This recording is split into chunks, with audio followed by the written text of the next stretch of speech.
A man walks into a café, still grieving his wife.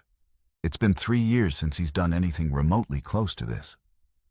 3 years since the accident that took her from him. His sister set up this blind date, or so he thought. He takes a breath and scans the room, looking for the woman he's supposed to meet. A stranger named Freya. Then his eyes lock on a table by the window, and his heart drops. His daughter. His 9-year-old daughter is sitting there, swinging her legs beneath the chair, grinning like she knows exactly what she's done. And across from her, looking just as confused, is a woman with kind eyes and dark hair. His blind date. What the hell is my daughter doing here? She's supposed to be at home with the sitter. Nothing about this makes sense. What he doesn't know is that this encounter, this strange, impossible moment, is about to unravel everything he thought he knew about love and change all 3 of their lives forever. Before we continue, let us know in the comment section where in the world you're tuning in from. We love seeing how far our stories reach. And if this story speaks to you, don't forget to like, share, and subscribe. Enzo forces his legs to move. One step, then another.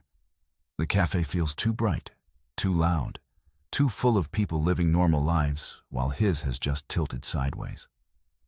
Leah sees him coming, and her grin widens. Freya follows her gaze, her confusion deepening as this man, tall, tired-looking, with shadows under his eyes, approaches their table.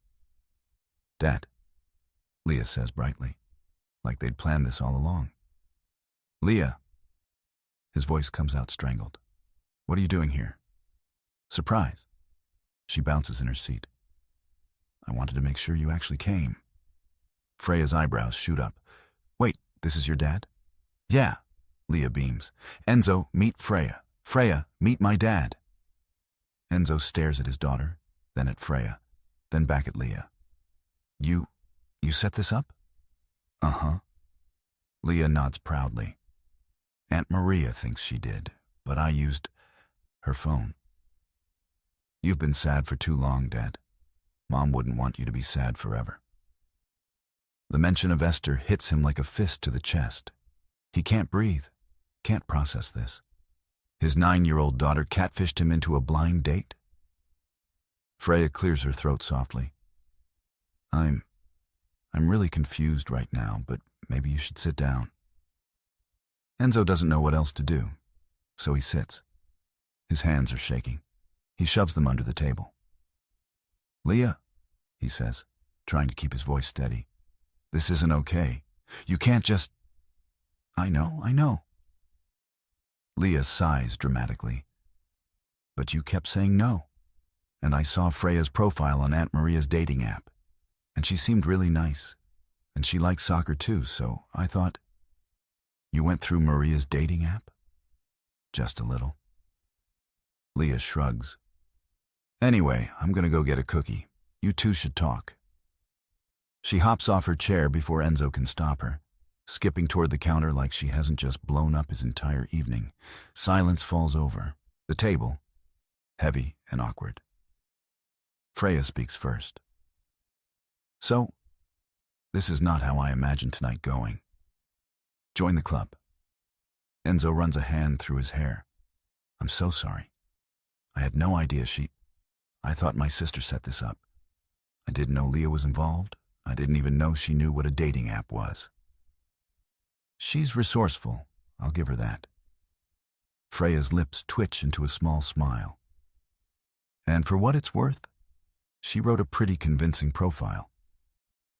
Despite everything, Enzo almost laughs. Almost. "I should leave. This is insane. I should take her home and ground her until she's 30. "You could." Freya tilts her head. "Or you could stay.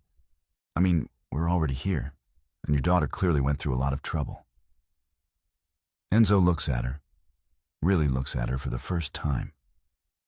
She has warm brown eyes and a kindness in her face that makes something in his chest loosen, just a little. She's not running. She's not angry. She's just here. I don't know what to say. He admits. Start with why you haven't dated in 3 years. The question is gentle, not pushy, but it still cuts deep. Enzo swallows hard. My wife, Esther. She died 3 years ago. Car accident. The words taste like ash. I asked her to pick up groceries that morning. She didn't want to go. Said we could order them online. But I insisted because I needed something for dinner that night, and he stops. His throat closes up. It was raining. He continues quietly. Roads were slick. A truck ran a red light, and she didn't make it. He looks down at his hands. If I hadn't asked her to go, if I'd just listened to her, it wasn't your fault. Freya's voice is soft but firm. Feels like it was. I know that feeling. Freya stares at her coffee cup. My fiancé, Jeremy, he went missing 2 years ago. Just vanished. Left for work one morning and never came home. No note, no explanation, no body. Enzo's head snaps up. They never found him? No. She shakes her head. Police investigated. Friends, family, everyone searched. It's like he disappeared into thin air. And the worst part is not knowing. Not knowing if he's alive, if he's hurt, if he left on purpose, if something terrible happened. Her voice cracks slightly. At least, with death, there's closure. This is just waiting. Forever waiting. I'm sorry. And he means it. He can't imagine living in that kind of limbo. Me too. Freya meets his eyes. For you? For your daughter? Losing a mother at that age? She was 6 when it happened. Too young to really understand. But old enough to remember. Enzo glances toward the counter where Leah is chatting animatedly with the barista. She's the only reason I'm still functioning. Some days I don't want to get out of bed. But she needs me, so I do. She loves you. That's obvious. She thinks I need to move on. She keeps saying Esther would want me to be happy. He laughs bitterly. She's probably right. Esther would have kicked my ass by now for moping around. But I can't let go of the guilt. Guilt is easier than grief sometimes, Freya says quietly. If we're guilty, we have something to hold on to. Someone to blame, even if it's ourselves. Enzo stares at her. She gets it. She actually gets it. Is that what you're doing? He asks, holding on to guilt. Maybe. I keep thinking if I'd paid more attention that morning, if I'd noticed something was wrong, if I'd asked more questions. She trails off. But the truth is, I don't know what happened. And I might never know. So yeah, I'm stuck, just like you. They sit in that shared understanding for a moment. 2 broken people at a table in a cafe, brought together by a 9-year-old with too much determination and access to technology. Leah returns with a chocolate chip cookie the size of her face. So, are you guys friends now? Enzo and Freya exchange glances. Maybe, Freya says. Good. Leah takes a huge bite of cookie. Because I think you'd be good for each other. Leah, I'm just saying. She grins through a mouthful of chocolate. You both look less sad when you talk. Out of the mouths of babes. They stay another 20 minutes. The conversation flows easier now, lighter. They talk about small things, favorite movies, worst jobs, embarrassing moments. Leah interjects with stories about school and soccer and her best friend who eats ketchup on everything. When they finally stand to leave, Freya hesitates. This might be weird, but could I get your number? Your real number this time, not filtered through a 9-year-old mastermind. Enzo feels something flutter in his chest. Something he hasn't felt in 3 years.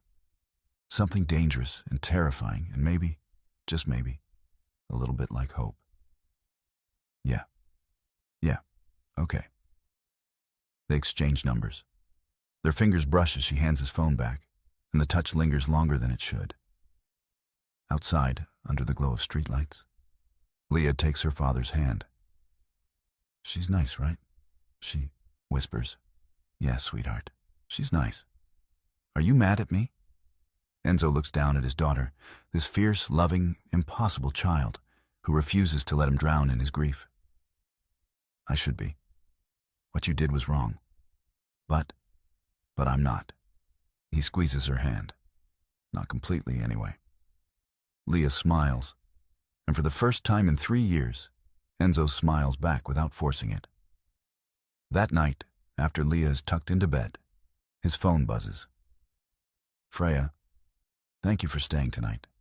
I know it was strange, but I'm glad I met you. Both of you. His fingers hover over the keyboard. Then he types back. Me too.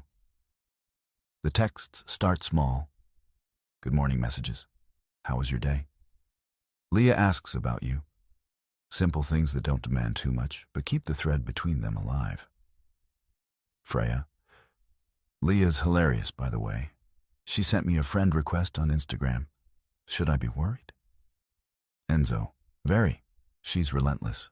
Fair warning. Freya. I like relentless. Days turn into a week. The texts get longer. Late night. Conversations when Leah's asleep and the house is too quiet and the ghosts feel too close. Freya tells him about her job at the library, about the regular patrons she's grown to love, about the older man who comes in every Tuesday to read the same mystery novels over and over because he forgets he's already read them. Enzo tells her about his work as a graphic designer, about clients who want 17 revisions and still aren't happy, about how Esther used to joke that he'd go gray before 40 dealing with people who couldn't decide between navy blue and royal blue. He hasn't said her name that easily in years. 2 weeks after the café, Freya texts him something different. Freya. Leah mentioned she has a soccer game Saturday. Would it be weird if I came? No pressure, just thought I'd ask. Enzo stares at his phone. His first instinct is to say yes. It would be weird. Too fast. Too much.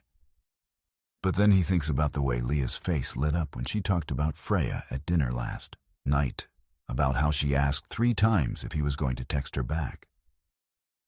Enzo, she'd love that. Games at 10. I'll send you the address.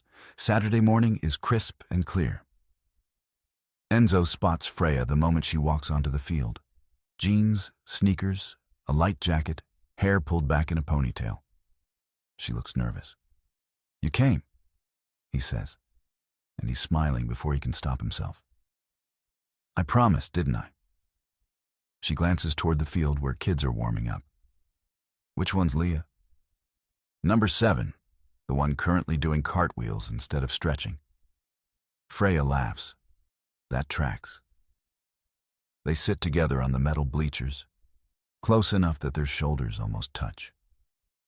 The game starts, and Leah plays like she's got something to prove. Fast, aggressive, fearless.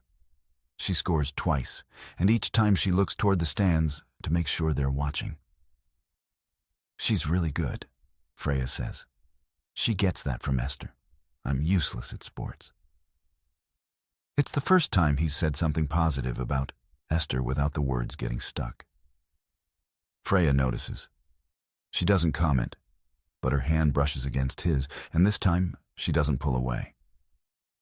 After the game, Leah runs over, sweaty and breathless and grinning. Did you see? Did you see my second goal? We saw. Enzo ruffles her hair. You were amazing. Leah turns to Freya. What did you think? I think you're going to be a professional someday. Freya holds up her hand for a high five, and Leah slaps it enthusiastically. Can Freya come to lunch with us, please? Enzo looks at Freya. She looks at him.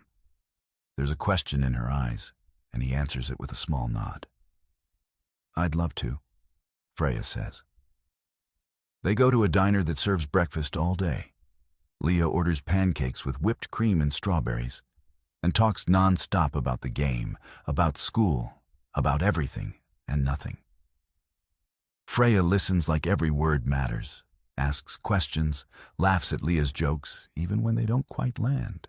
Enzo watches them together and feels something crack open inside him. Something that's been sealed shut for 3 years. Over the next few weeks, it becomes a routine. Freya at soccer games. Sunday afternoon walks in the park. Movie nights where Leah falls asleep 20 minutes in and they keep watching anyway, talking in whispers so they don't wake her. One evening, after Leah's in bed, Enzo walks Freya to her car. It's late October now, and the air smells like wood smoke and dying leaves. "Thank you," he says, "for being so patient with all this. With me. With my mess." "You're not a mess." Freya leans against her car. "You're grieving. There's a difference. Feels like the same thing most days." "I know." She looks up at the stars. "But some days are better than others now, aren't they?"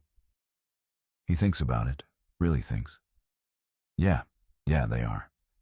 That's progress. Is it progress for you too? He's never asked her directly, never wanted to push. Freya is quiet for a long moment. "I think so. I don't check my phone hoping for a message from Jeremy anymore. I don't expect him to walk through my door. I'm starting to accept that he's gone, even if I don't know where or why." She meets Enzo's eyes, and that terrifies me. Because if I accept it, if I move on, what does that make me? Human. Enzo steps closer. It makes you human. I miss him. Her voice breaks. But I also can't keep living like he's coming back. I can't keep waiting. You don't have to. Don't I? She laughs, but there's no humor in it.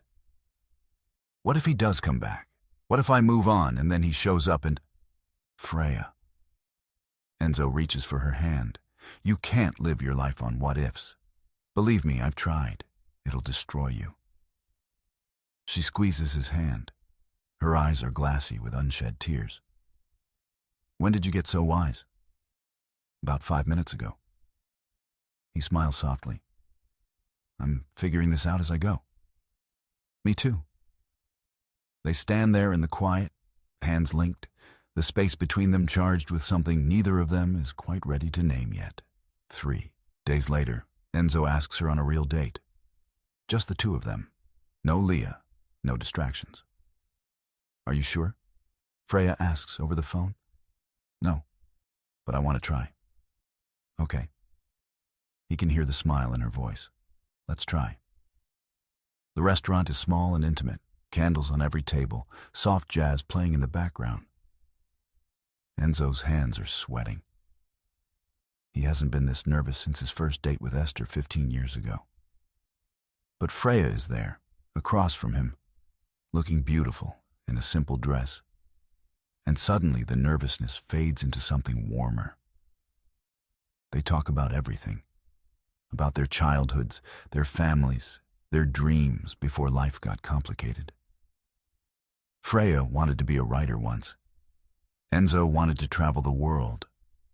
They laugh about how different life turned out, but also about how maybe it's not too late to want things again. Can I tell you something? Freya says, halfway through dessert.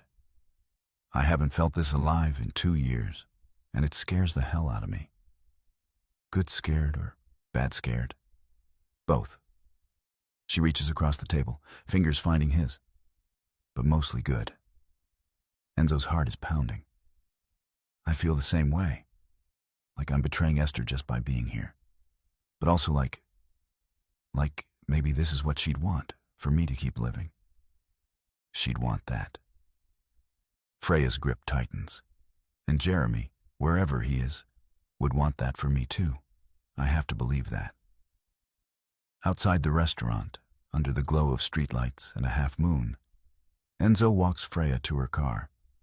Neither of them wants the night to end. "Thank you," she whispers. "For tonight. For everything. Thank you for giving me a reason to try again."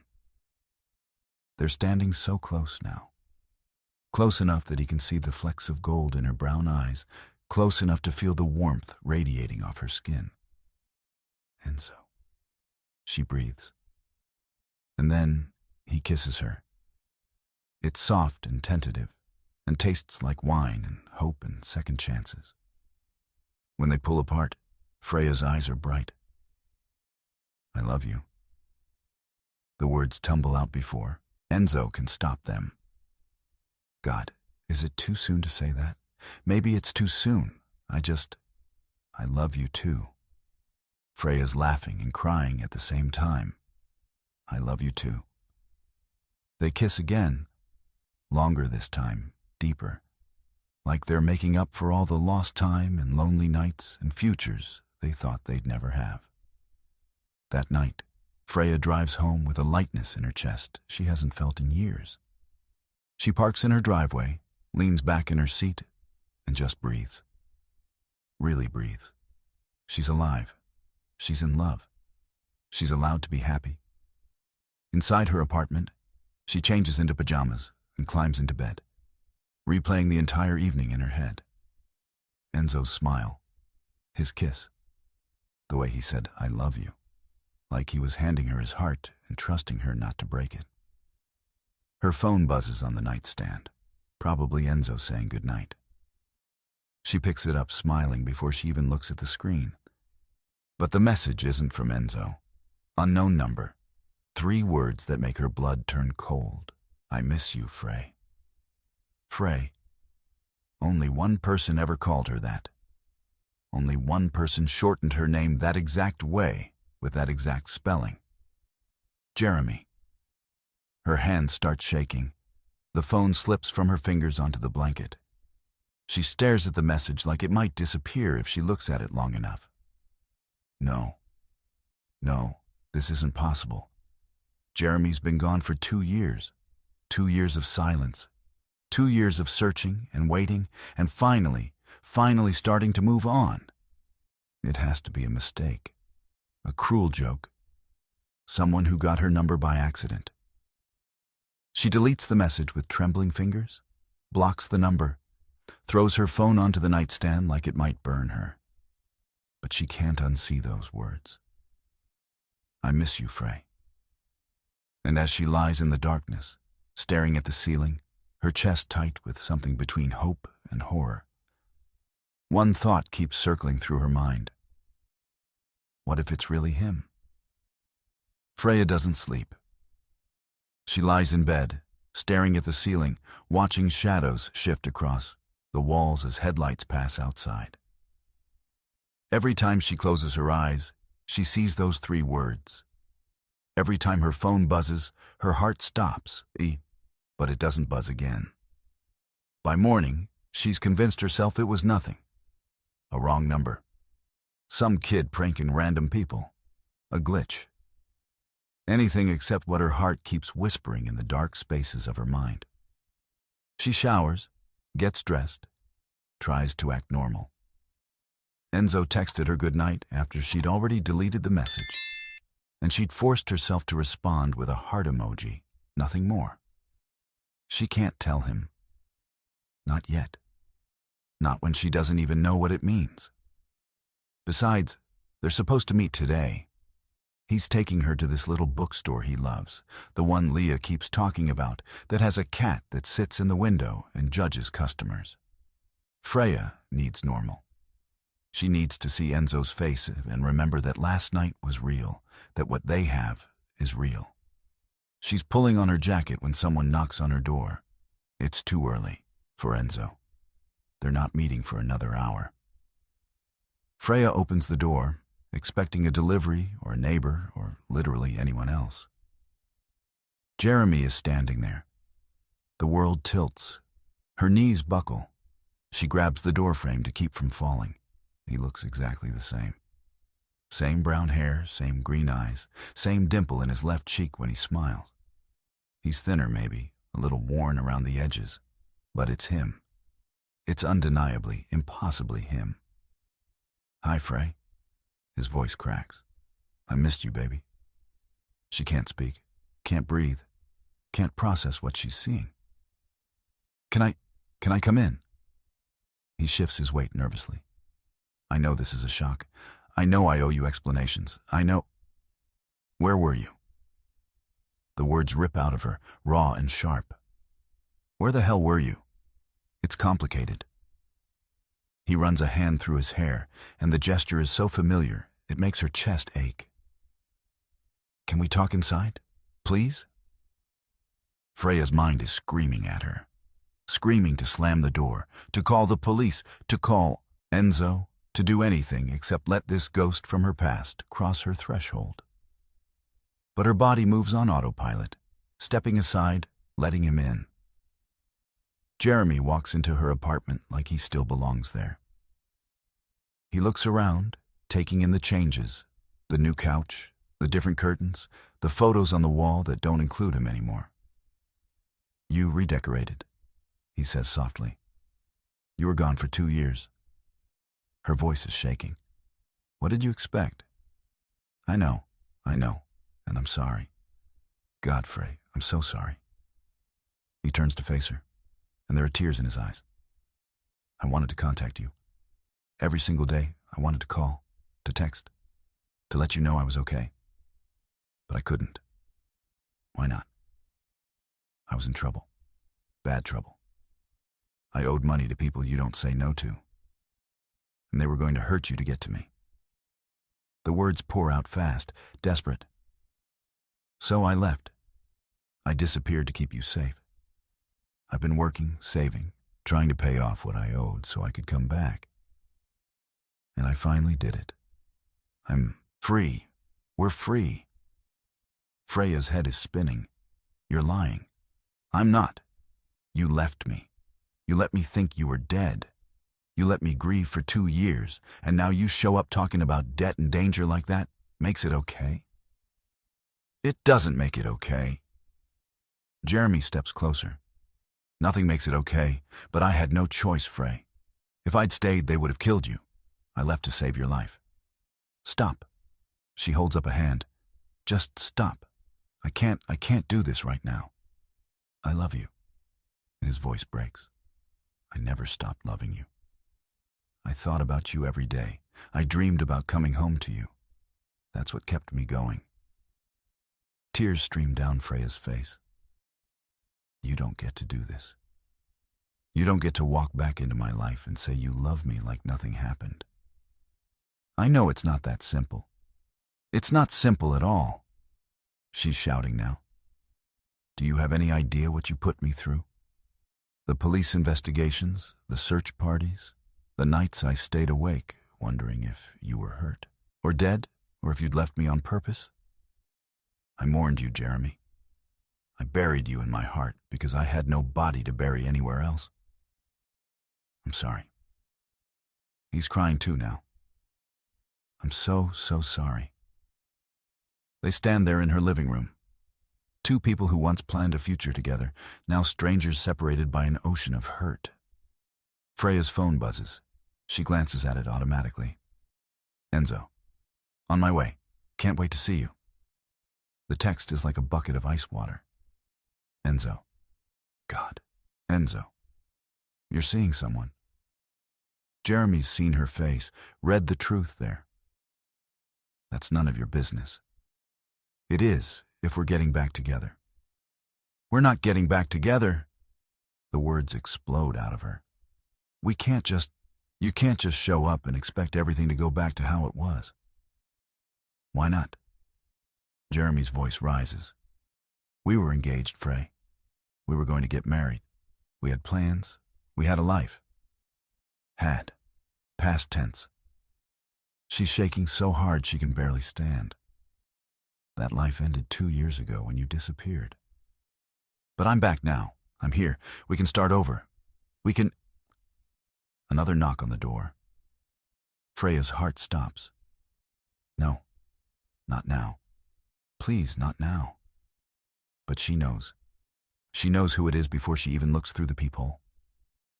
Enzo stands on her doorstep, holding a bouquet of sunflowers, her favorite, because she'd mentioned it once in passing, and he'd remembered. He's smiling, that soft smile that makes her feel safe and seen and whole. She opens the door slowly. "Hey," Enzo says. "I know I'm early, but I passed the flower shop and I thought..." He stops. His eyes move past her to Jeremy, standing in the middle of her living room. The smile dies on his face. "What's going on?" Freya can't find words, can't think, can't breathe. Jeremy steps forward. "Who are you?"